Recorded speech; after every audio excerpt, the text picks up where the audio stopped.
Bonjour tout le monde. Bonjour Lyon. Comment ça va? Ça va bien?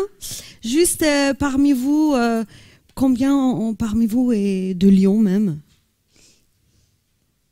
D'autres régions? Criez, vous êtes d'où? Vous venez d'où aujourd'hui? Paris. Moi aussi. Très bien.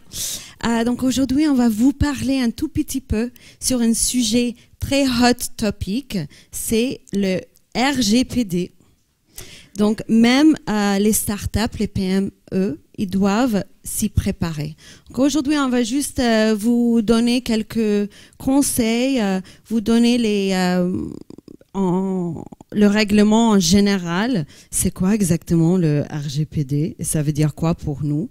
Et puis pour commencer, on va faire une petite quiz interactive pour vous allez participer avec nous pour voir exactement où vous en êtes pour la conformité de ce règlement. Bonjour, moi je suis Darine Fayed et je suis la responsable juridique et le Data Protection Officer chez Mailjet. Je suis basée à Paris. Donc c'est quoi exactement ce nouveau règlement? J'en suis sûre, vous en avez entendu parler de ce sujet, c'est partout dans des articles. En fait, c'est un nouveau règlement qui prend en effet ce mai 2018. Et c'est applicable à toute entité qui touche des données des citoyennes européennes. Donc ça concerne pas juste les grandes sociétés Fortune 500, mais ça concerne aussi des PME, des startups, donc tout le monde qui offre des services ou des produits à des citoyennes européennes, vous êtes concernés.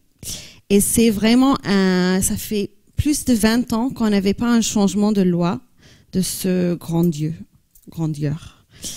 Donc c'est très important et c'est un peu compliqué pour mettre en œuvre toutes les obligations. Donc on vous conseille de commencer, si vous n'avez pas déjà commencé hier, pour mettre en conformité avant le deadline en mai 2018. Et pourquoi c'est un sujet si important? Comme annoncé, c'est le 25 mai 2018, la date d'application de ce nouveau règlement. Et ça concerne des amendes qui pouvaient attendre jusqu'à 20 milliards euros ou jusqu'à, je précise, jusqu'à 4% du chiffre d'affaires global de votre organisation. Aussi, ça peut être justement une mise en demeure par l'entité concernée comme la CNIL. Donc une mise en demeure, ça veut dire notification sur leur site. Ça veut dire des réseaux sociaux qui vont parler de votre société et la non-conformité de votre société. Donc c'est quelque chose qui concerne tous, nous tous. Juste quelques sujets aujourd'hui, on va parler 5 petits sujets et après on va ouvrir pour des questions. Si vous voulez parler, on peut faire une open discussion sur des sujets sur ce RGPD. On va faire une petite quiz. Donc c'est un test vraiment qu'on a mis en place hier. Sur un site dédié et ça nous permet de voir exactement où on est pour la conformité de ce règlement. Donc c'est quelques questions on va faire ensemble et comme ça on va voir, on est tous dans le même bateau. Soyez pas peur, soyez pas timide, on va répondre tous ensemble.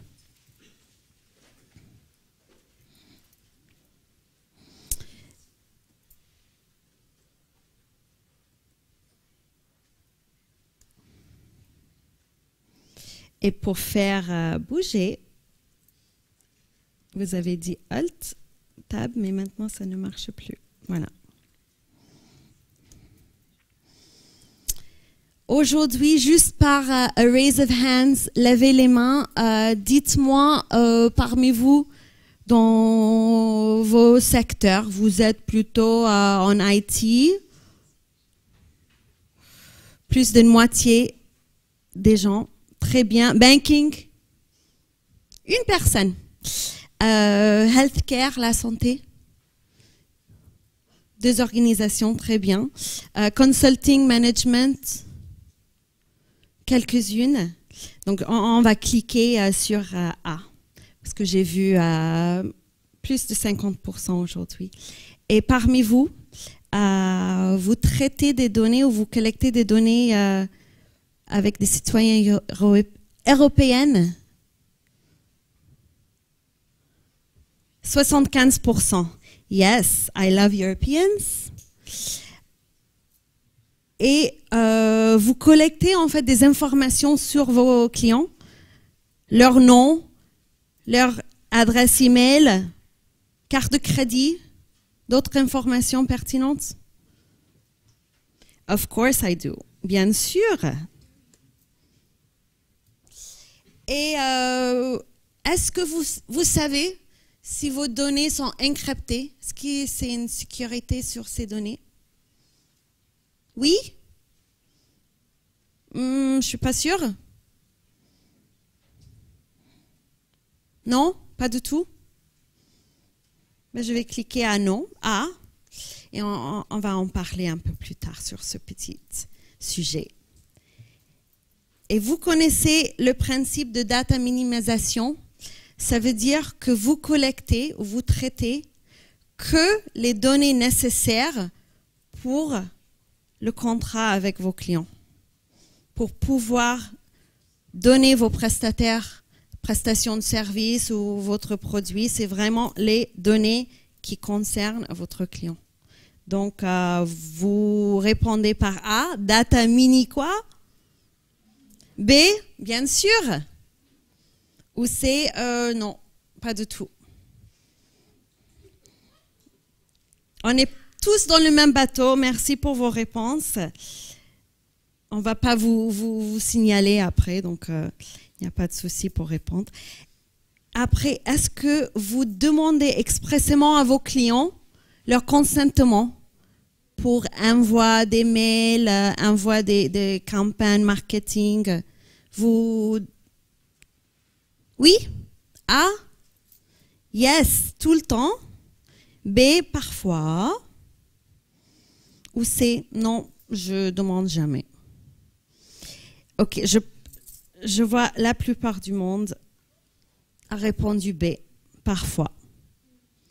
Et si vous avez une place, quelque chose en interne chez vous, si un client vous demande, ils ont changé leur avis, ils vous demandent de retirer leur consentement, vous pouvez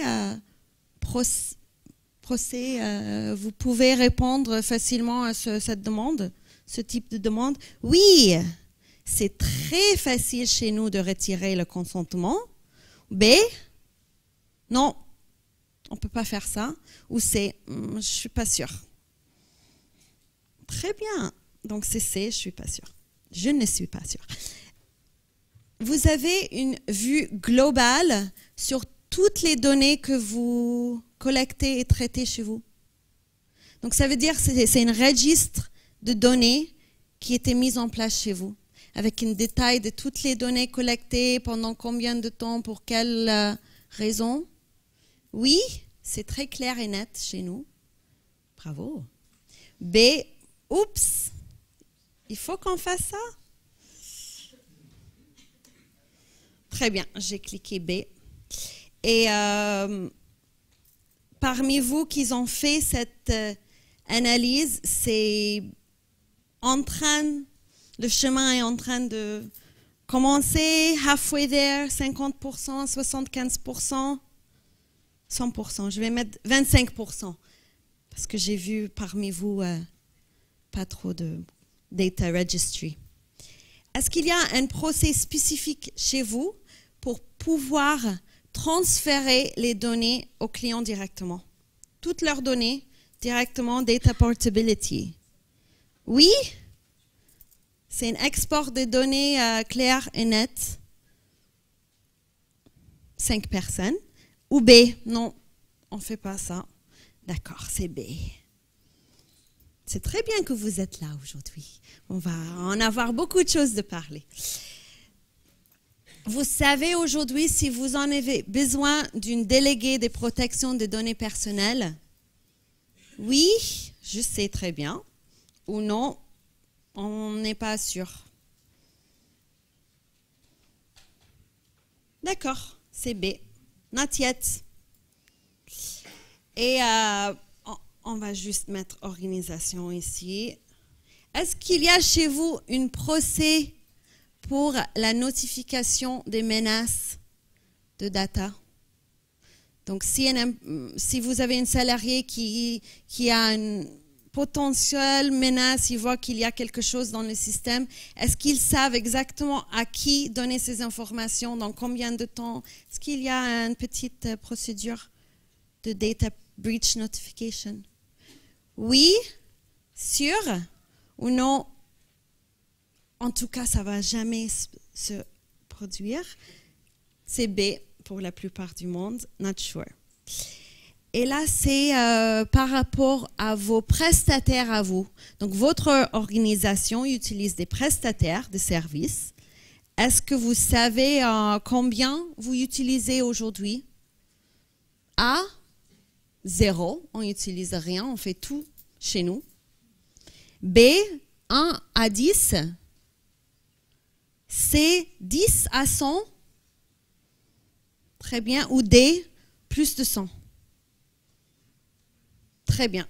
Donc, c'est 10 à 100 pour la plupart du monde. Et est-ce que vous avez vérifié avec ces tiers et ces prestataires qu'eux, ils sont dans les bonnes démarches pour le compliance RGPD? Oui, j'ai checké. Ou non, pas du tout. Donc, c'est non pour la plupart parmi vous. Et chez vous, est-ce que vous avez mis en place des formations, des workshops, tout ça pour sensibiliser vos employés ou vous-même sur ce sujet de protection de données personnelles? Oui, toute l'équipe sont dans le non.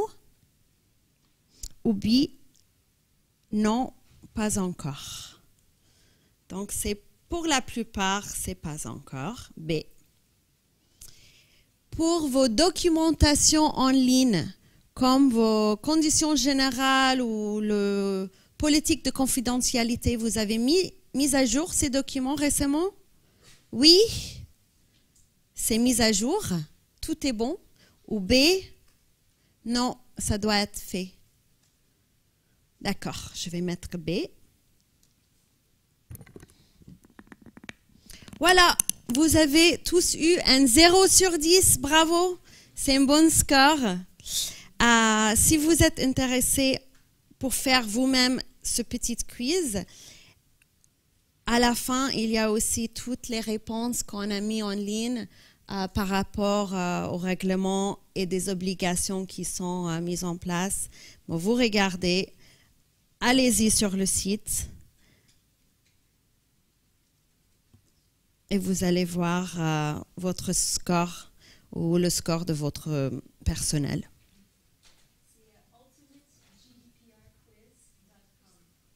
ultimategdprquiz.com. Merci Michel. Donc, qui exactement est impacté aujourd'hui par ce nouveau règlement? Est-ce qu'il y a des cofondateurs ou des fondateurs de vos organisations dans cette salle? Douzaine de personnes. Vous savez, ça commence vraiment avec vous. C'est vous qui devrez sensibiliser et informer toute l'organisation sur l'importance de ce règlement. Ça commence avec vous pour donner les bons indices et les bons chemins pour que tout le monde puisse vous suivre. Ensuite, ça concerne toute la boîte. Ce n'est pas juste une question juridique, ce n'est pas juste une question technique, ni marketing avec les communications et les emails envoyés à vos clients. Ça concerne tout le monde. On doit faire des démarches main dans la main pour pouvoir être compliant d'ici mai 2018. Et il y a beaucoup de choses de mettre en place. C'est pas juste une étape, deux étapes, c'est vraiment des obligations qui sont concrètes dans le règlement. Il faut procéder avec toutes les équipes. Donc, chez les marketing, c'est la communication directe avec vos clients.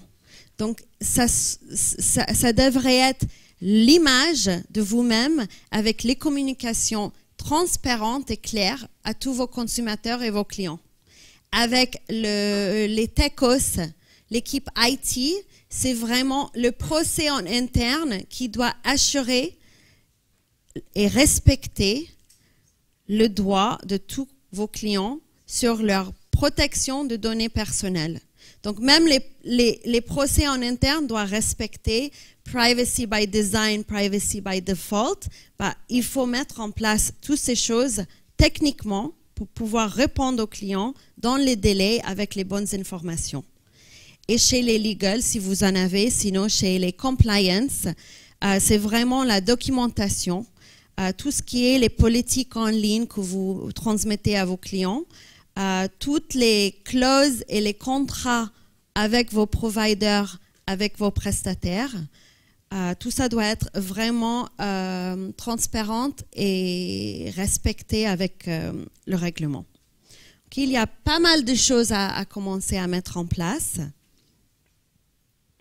On va vous donner quelques exemples concrets. Parce que c'est ça, on peut parler de la loi, qu'est-ce qui dit la loi, mais on va vraiment vous donner des exemples aujourd'hui pour pouvoir mener cette tâche plus facile demain. Premier exemple, j'ai parlé déjà des politiques en ligne. Donc ça concerne les terms and conditions, les conditions générales d'utilisation en ligne, les politiques de confidentialité.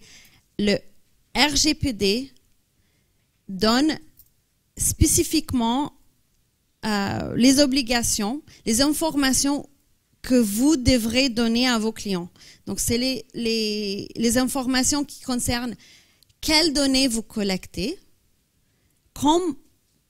comment vous traitez ces données, pour quelles raisons, pour combien de temps, la durée, la retention period. Tout ça doit être clairement dit dans vos politiques en ligne. Est-ce que vous utilisez des profiling automatisés ici? Ça doit aussi être clairement expliqué dans vos politiques. Et ce n'est pas des politiques maintenant, aujourd'hui, que personne comprend, qui sont vingtaine de pages. Ça doit être quelque chose de très clair, quelque chose vraiment simple à comprendre pour tout le public. Un autre exemple, c'est dans vos emails marketing. Donc aujourd'hui, sous le nouveau règlement, le consommateur est le roi. C'est le droit fondamental sur les protections des données, protection des données personnelles. Donc si le client aujourd'hui, il a le droit de l'information sur ces données, il a le droit d'oubli, il a le droit de rectification, il a le droit de... il y a 6 droits. il y a aussi le droit de data portability. Donc avec ça, il faut que vos utiles, avec les communications que vous donnez aux clients, vous permettez de respecter ces droits. Notre exemple, c'est le consentement explicite. Aujourd'hui, il faut absolument que vous obteniez parmi tous vos clients leur consentement pour vos envois des campagnes, vos envois de communication. Même pour les appeler parmi vos commerciales, appeler cold call, c'est plus permis aujourd'hui. Donc, il faut vraiment le consentement de vos clients. Et nous, chez Mailjet, nous vous conseillons de faire un double opt-in. C'est quoi un double opt-in? La première partie est d'avoir un cas pour cocher, pas une boîte déjà cochée, un cas à cocher qui est clairement dit à côté, les raisons que vous collectez les données que vous collectez, pour quelle société, bon, pour vous identifier votre organisation. Tout ça doit être simplement dit, ce n'est pas quelque chose de très long, mais il faut vraiment être clair pour obtenir ce consentement de votre client et derrière avoir une confirmation email, un email qui est envoyé derrière pour confirmer que ce client-ci vous a donné son permission d'utiliser ces données. Et dans ce mail, ce n'est pas un mail marketing que vous vendez des choses, c'est vraiment un mail qui dit concrètement, vous avez donné votre permission, votre consentement pour envoyer nos newsletters marketing et promotionnels, nous, la société. Aussi, n'oublie pas de mettre le droit de retirer son consentement. Donc, vous pouvez dire dans ce mail, vous avez à tout moment le droit de retirer votre consentement simplement par cliquer ici sur le lien désinscrire ou par d'autres moyens. Donc, ça, c'est le double consentement qui vraiment doit être respecté sur le RGDPR. GDPR. Encore exemple concret, ici, vous devrez à chaque fois rappeler le client qu'il peut se retirer de sa liste facilement. Et ça aussi, ça concerne vos procès en interne pour respecter ce droit.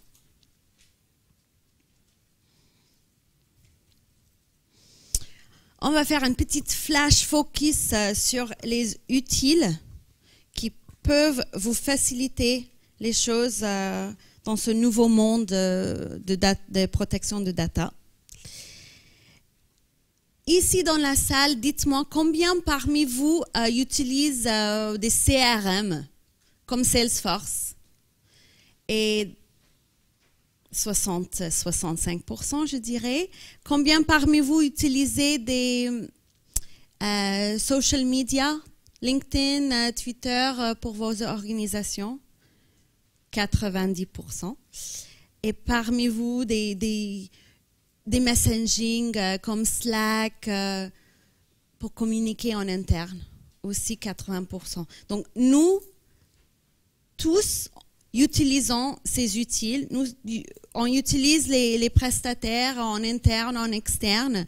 Je ne sais pas si vous avez vu, il y a 2 semaines, il y avait un article dans le journal The Guardian qui a parlé d'un client de Tinder, l'application de rencontres en ligne, qui a demandé justement d'avoir d'informations sur les données qui sont collectées à son égard. Et ils ont donné 800 pages d'informations. 800 pages de données. Ces 800 pages, ce n'était pas juste les informations qu'ils ont collectées chez Tinder, mais eux, ils ont stocké et gardé aussi les informations de ce posts Facebook, ces posts sur Instagram, des informations parmi d'autres prestataires. Donc aujourd'hui, est-ce que vous respectez le data minimization? Donc vous ne gardez pas des données qui vous n'avez pas besoin pour vos services. Et est-ce que vous avez les prestataires qui peuvent aussi vous assurer qu'eux aussi, ils respectent les obligations GDPR? Ça, c'est très important. Parce que ce n'est pas que vous, aujourd'hui, qui êtes responsable, mais c'est aussi vos prestataires que vous utilisez. Parce que ce n'est pas juste une amende, mais comme disait avant, ça peut être quelque chose qui touche à votre réputation. Vous pouvez avoir un churn de clients, des clients qui peuvent aller d'ailleurs parce que vous ne respectez pas leurs droits en protection de données, leurs droits de sécurité sur leurs données. Un autre exemple pour un prestataire, parce que moi, je suis chez Mailjet et on fournit une solution d'emailing. Donc, est-ce que vous, en utilisant un service emailing, vous utilisez un service qui peut aussi vous assurer le respect de droits de vos clients? Donc, le ASP, ils doivent avoir quelque chose en interne pour respecter le droit d'oubli. Donc, s'il y a un client qui a reçu un email ou un newsletter marketing campagne, il a le droit de dire je ne veux plus recevoir ce campagne. Est-ce que vous pouvez juste avec un clic faire supprimer? Pour rappel, le droit d'oubli, ce n'est pas juste de désinscrire sur une liste d'emailing, mais c'est vraiment de supprimer la donnée personnelle en tant que telle. Ça veut dire plus identifier cette donnée comme avoir lié à la personne physique. Donc, chez nous, ce qu'on a mis en place, c'est un hash pour le email. Donc, c'est hash @ l'identifiant. Comme ça, on ne peut plus identifier cette personne. Il est vraiment oublié dans notre système. Même si lui, il veut demander des informations, on ne l'a plus parce qu'on a vraiment supprimé cette donnée personnelle dans le procès. Donc, c'est quelque chose qui est très important de mettre en place et d'avoir des prestataires qui aussi respectent ces droits de vos clients. Mais c'est très bien tout ça, mais comment on peut mettre en place et comment on peut checker nos prestataires? Parce que les prestataires, on n'est pas chez eux, on ne sait pas ce qu'ils font. Mais nous, il y a 6 mois, on a commencé cet exercice. On a fait une liste de toutes les applications qu'on utilise chez nous. C'était une liste de plus de 65 prestataires. Parce que chez les markets, ils utilisent quelque chose, les sales, l'administration. On a récolté toutes ces informations. On utilise qui comme prestataire? Ils gardent quoi comme données de nos clients? Pour combien de temps? Ils stockent où leurs données? Donc, on a récolté toutes ces informations dans un registre avec les prestataires. Ensuite, et là, il nous a adorés.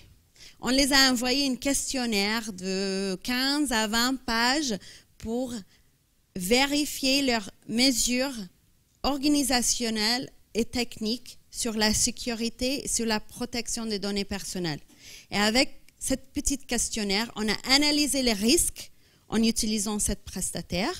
Si on était assuré avec leur réponse, peut-être on mettait en place un contrat en plus pour la protection entre nous de nos données, ou on retient le droit d'audit sur les prestataires.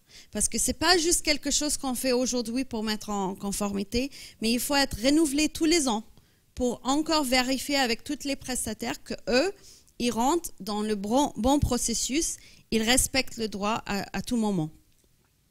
Donc c'est un petit chemin. Et si aujourd'hui vous constatez que vos prestataires ne sont pas en conforme ou sur le bon chemin, je vous conseille de changer prestataire avant mai 2018. Donc, si vous avez des prestataires qui vous donnent des informations un peu vagues, qui ne répondent pas tout à fait à la sécurité exigée, je vous conseille de changer prestataire. Il y en a beaucoup d'autres prestataires qui seront prêts en mai 2018. Avec ce petit règlement, on ne peut plus faire les growth hacks comme avant. Donc, on va dire un grand au revoir. Bye bye, growth hacks. Et c'est quoi les growth hacks? Il y a quelques exemples, comme les LinkedIn email scraping, unsolicited newsletters, qu'on ne peut plus envoyer des mails en masse aux gens qui n'ont pas donné leur consentement express. On ne peut pas, et avant ce règlement, nous ne pouvons pas acheter des listes des parties tiers sans avoir la preuve de consentement.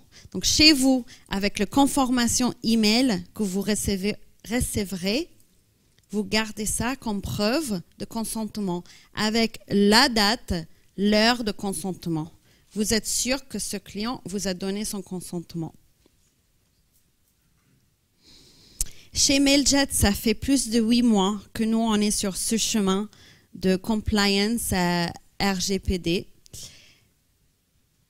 Et juste un petit background, nous, on est une solution d'emailing, tout en un. On envoie plus de 1 milliard d'emails par mois. On a commencé en 2010 comme start-up avec 2 gars dans une garage à Nantes. Aujourd'hui, on est plus de 120 collaborateurs avec plus de 8 bureaux mondiaux. On est le siège social à Paris.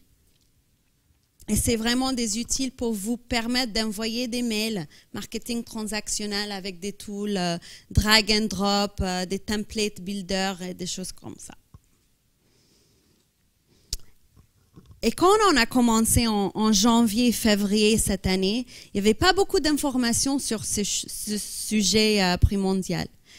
Donc, nous, on a fait vraiment from scratch, on a regardé le règlement, on a mis toutes les obligations à respecter, on a fait une petite compliance roadmap où tous les mois, on met les étapes un par un pour vraiment rentrer dans les détails. Quand on vous partage notre petite compliance roadmap, je ne vais pas vous parler aujourd'hui de tous ces détails, mais je vous propose d'aller sur notre site, de regarder les ressources, aller regarder ce compliance roadmap. Venez nous voir si vous avez des questions spécifiques sur ces petits exercices. Et c'est beaucoup d'informations, beaucoup des étapes à mêler. Donc, je vous invite de faire aujourd'hui, même hier, de commencer, de mettre une bonne équipe sur le sujet, de commencer à parler entre d'autres salariés, d'autres personnes dans votre organisation pour mêler ce compliance roadmap dans le bon chemin. Et nous, sur le site, si vous avez, on a mis beaucoup de ressources, comme des exemples pour le consentement, des Q&A pour des questions, burning questions on GDPR.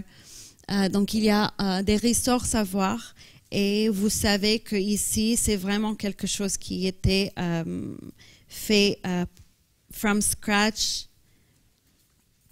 Et comme annoncé, venez nous voir. On est en bas dans la salle Open Space, le village, pour toute la journée. Donc, si vous voulez parler avec nous, c'est moi-même et Michel derrière aussi.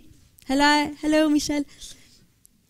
Donc, merci pour votre participation. On ne va pas vous dénoncer, vous n'êtes pas sur le bon chemin. C'est vous, messieurs, qui a répondu, vous ne savez pas quoi faire.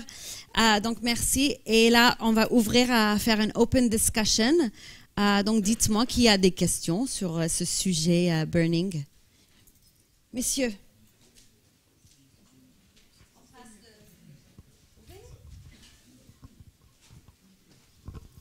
Oui, j'avais une question sur le questionnaire que vous avez remis à vos partenaires, celui qui fait 15 ou 20 pages pour leur dire concrètement, ou leur envoyer le règlement en disant mettez-vous en conformité, ou comment il faut arriver à jouer ça collaboratif quelque part. Merci pour votre question. C'est par rapport au questionnaire qu'on a envoyé à nos prestataires. La questionnaire, justement, c'était sur la protection des données personnelles, mais aussi la sécurité chez eux. Donc ça, pour nous, ça a impacté pas juste le nouveau règlement, mais on a regardé aussi, par exemple, la certification ISO 2701 pour aussi avoir la base sur la sécurité. Parce que pour nous, ce n'est pas que la protection de données personnelles, mais c'est le package en total qu'ils ont les mesures organisationnelles et techniques en place. Donc, c'est repris par, si vous regardez un peu les certifications ISO, avec Protection of Data, aussi les données personnelles qui est inclus dans le scope. Là, c'est ça où on a basé le questionnaire. Et sur notre page de ressources, on va aussi publier notre questionnaire pour vous aider, parce qu'on veut vraiment aider tout le monde à être en conformité, parce que c'est un sujet très important. Messieurs. Merci. Moi, j'avais deux questions, une sérieuse, une moins sérieuse. La moins sérieuse, c'était le slide où il y avait marqué attention à vos partenaires. Il y avait Mailchimp dans le tas. C'est un hasard? No comments. Merci. Peut-être juste pour répondre à cette question, en fait, cette slide-là, c'est pas pour dire que ça, c'est des mauvais utiles, ça, c'est des utiles que nous utilisons nous-mêmes, comme Custom.io, etc. C'est plutôt pour dire, on n'utilise pas MailChimp, mais c'est juste pour dire, en fait, les utiles qu'on a mis sont des choses qui sont très, très utilisées par les startups comme nous, comme vous. C'est juste pour dire, OK, si ça vous dit quelque chose, ça, c'est des personnes à qui il faut poser des questions. Pas de dire, mais pour vous dire, en termes d'emailing, c'est nous qui sommes sur ce sujet depuis un an. Juste pour répondre à MailChimp, qui est super utile, c'est pas pour dire ça, mais aux US, ils ont juste commencé de communiquer sur cette chose. Et si vous avez des clientes européennes, quand même, si vous utilisez une provider aux US ou en Europe, il faut qu'ils soient conformes au RGPD. Pas pour dire qu'eux ne sont pas conformes, mais nous, on va être certainement le premier dans l'espace emailing. Okay. Et, pardon, ça c'était la question pas sérieuse. La question sérieuse, c'était par rapport au... Donc vous disiez, pour le droit à l'oubli, vous hachez les mails. Du coup, c'est du hash et pas du chiffrement, donc c'est pas réversible. Et du coup, comment on gère les réquisitions judiciaires pour les correspondances privées? En fait, c'est quoi le compromis entre une réquisition judiciaire et le droit à l'oubli? Aujourd'hui, il y a un règlement avec beaucoup d'obligations et il n'y a pas la jurisprudence encore qui est venue derrière pour nous expliquer ou nous donner les bons guidelines. Donc aujourd'hui, il faut prendre les choses strictement. Il faut prendre la loi comme telle et appliquer la loi. Donc sur le GDPR, ils disent strictement il faut respecter le droit d'oubli dans vos systèmes. Donc le droit d'oubli, c'est vraiment d'oublier complètement cette donnée personnelle quand c'est demandé par vos consommateurs. Donc il faut appliquer à la lettre la demande de votre client. Merci. Du coup, en imaginant un système qui offre des périodes d'essai gratuites avant abonnement payant, comme c'est le cas pour... Non, c'est un modèle répandu. La personne utilise son droit à l'oubli, revient profiter de la période d'essai, sans problème. On l'a oublié, on ne sait plus qui elle est. Je peux bénéficier d'une période d'essai autant de fois que je veux, en tant qu'utilisateur. Quand la personne vous demande un droit d'oubli, c'est un droit d'oubli aujourd'hui sur toutes ces données que vous avez stockées sur vos systèmes de lui. Donc lui, il a le droit d'ici 2 ans ou d'ici 1 mois de revenir vers vous et de vous réinscrire parce qu'il doit redonner son consentement express pour réinscrire. Mais je ne le reconnais pas. À ce moment-là, je ne peux pas le reconnaître. Non, vous avez déjà oublié cette donnée.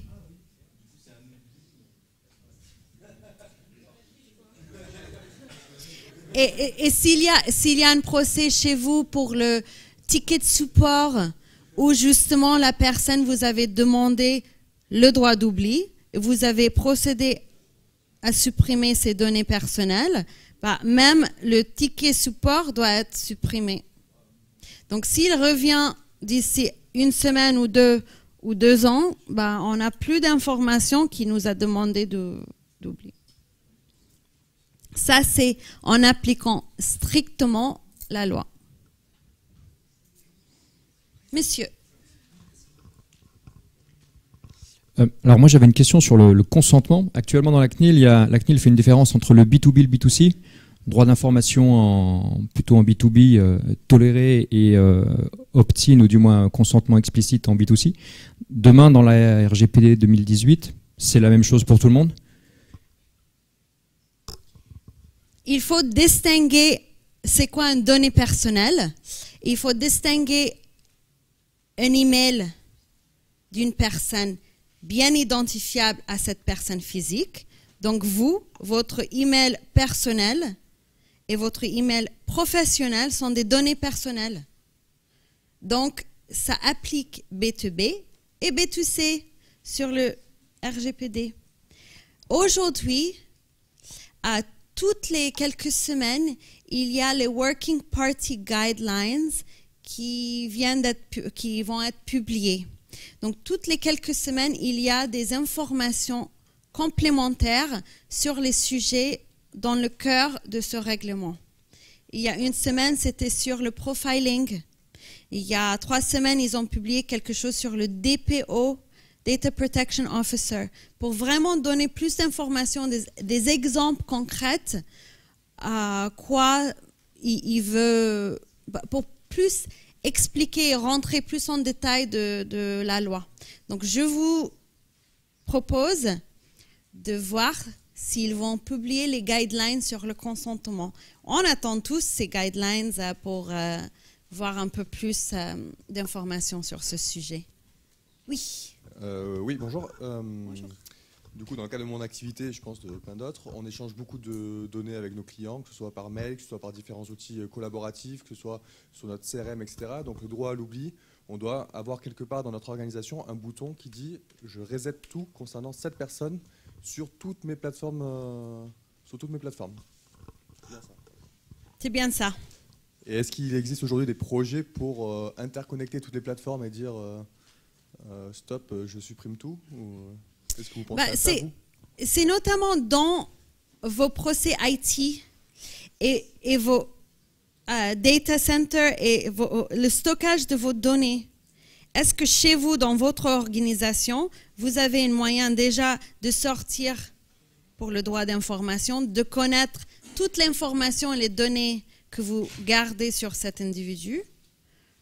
Ou est-ce qu'il faut que vous créez un procès chez vous pour identifier ça? Parce que ça va, le droit d'obligation, le droit d'information, ça va aussi avec le droit d'oubli. Donc il faut déjà une vue globale sur les données que vous stockez chez vous. Yes.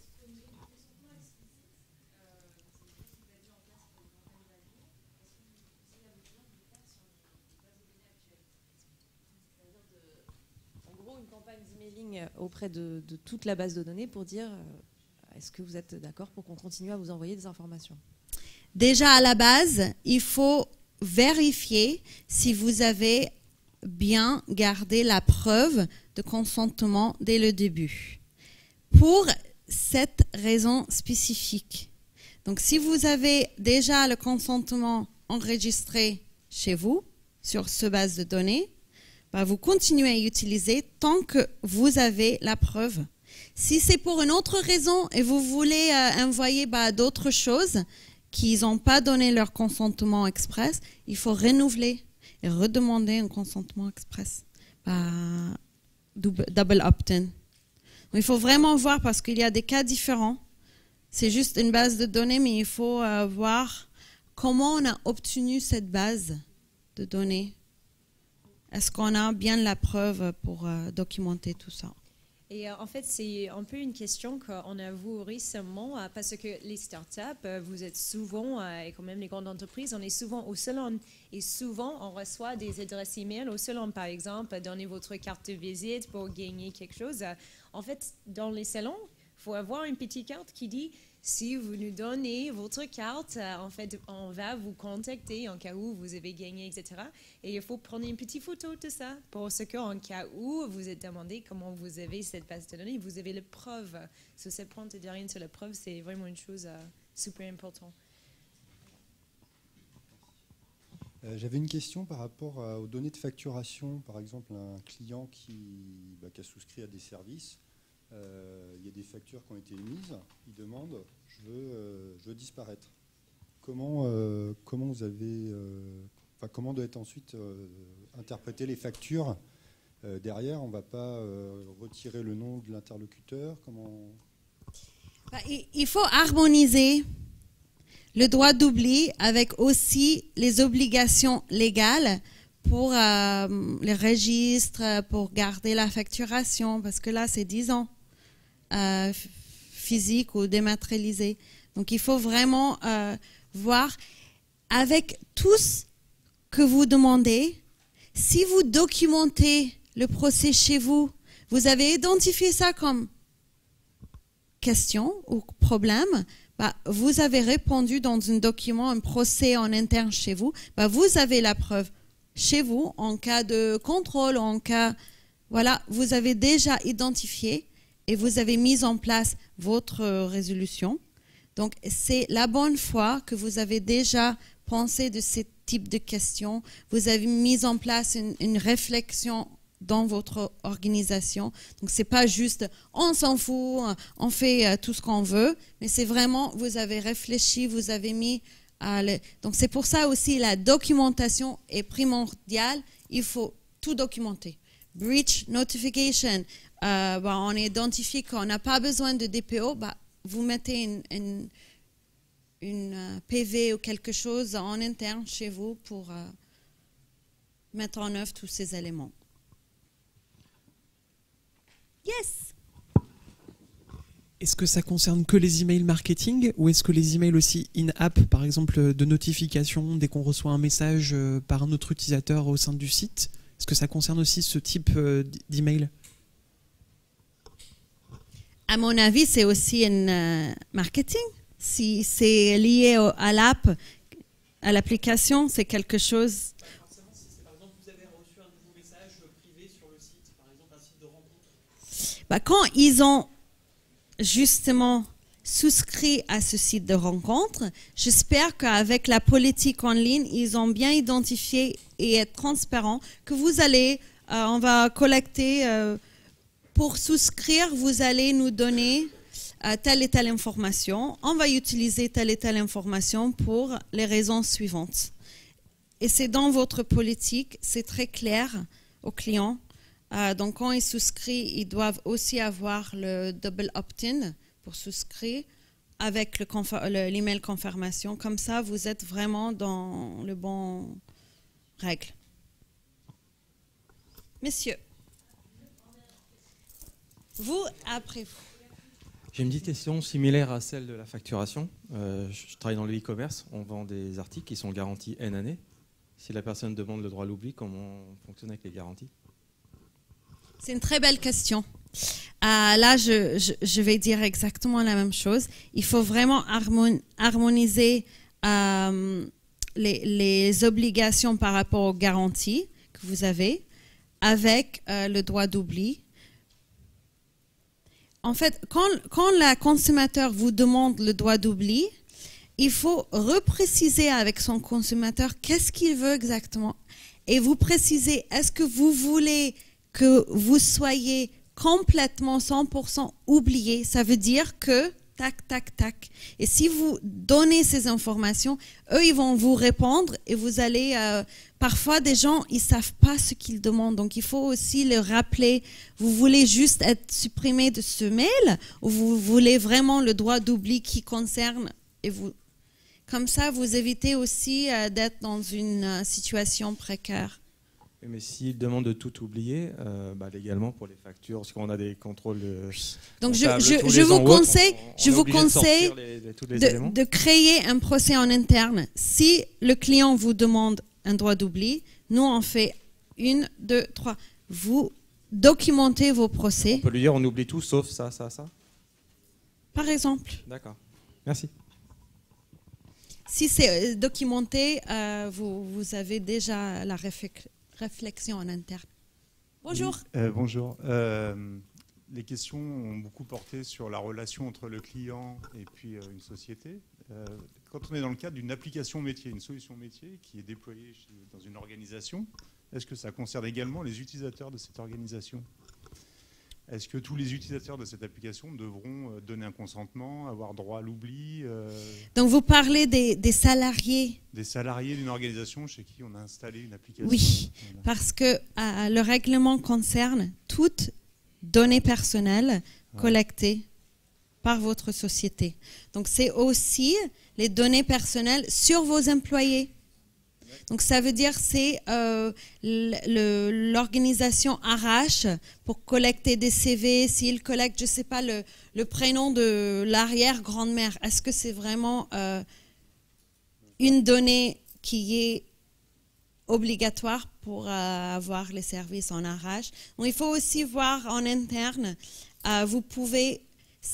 Cette étape, c'est une étape clé pour identifier et faire un registre des données. Et c'est justement dans ce registre, vous allez identifier chez vous toutes les données que vous collectez, Vous allez nommer pour quelle raison, est-ce que c'est la personne responsable, la durée. Et c'est disponible chez le site de la CNIL. Ils ont un modèle de ce registre de données. Vous pouvez adapter au fur et à mesure à votre organisation. Merci. D'autres questions? Merci à tous. Encore une question. Que se passe-t-il pour toutes les données qu'on a déjà? Pour toutes les données qu'on a sur tous nos clients? Avec le registre que vous allez établir, vous allez voir toutes les données que vous stockez actuellement et vous allez décider est-ce que ces données, c'est quelque chose qui c'est obligatoirement pour donner les services à vos clients. Vous allez établir un durée, data retention period pour ces données, parce qu'aujourd'hui, sous le règlement, vous ne pouvez pas garder indéfinitivement vos données. Donc, il faut absolument que vous gardez juste le temps nécessaire pour fournir les services aux clients. Donc après, c'est chez vous pour décider cette durée, parce qu'il n'y a pas une durée légale spécifique. Mais chez vous, vous allez voir, par exemple, c'est 13 mois, parce qu'après 1 an, on va garder l'identifiant de la personne. Pour les données personnelles, on les garde juste le temps qu'ils sont inscrits chez nous. Quand ils bloquent leur compte ou ils terminent, résilient le contrat, on va supprimer tout après 2 mois. C'est chez vous où cette réflexion doit être mettre en place et vous identifiez la durée. Vous faites une petite PV pour vraiment documenter ça. Et bien sûr, sur les politiques en ligne, vous dites à vos consommateurs et clients, on garde les données pendant telle et telle période.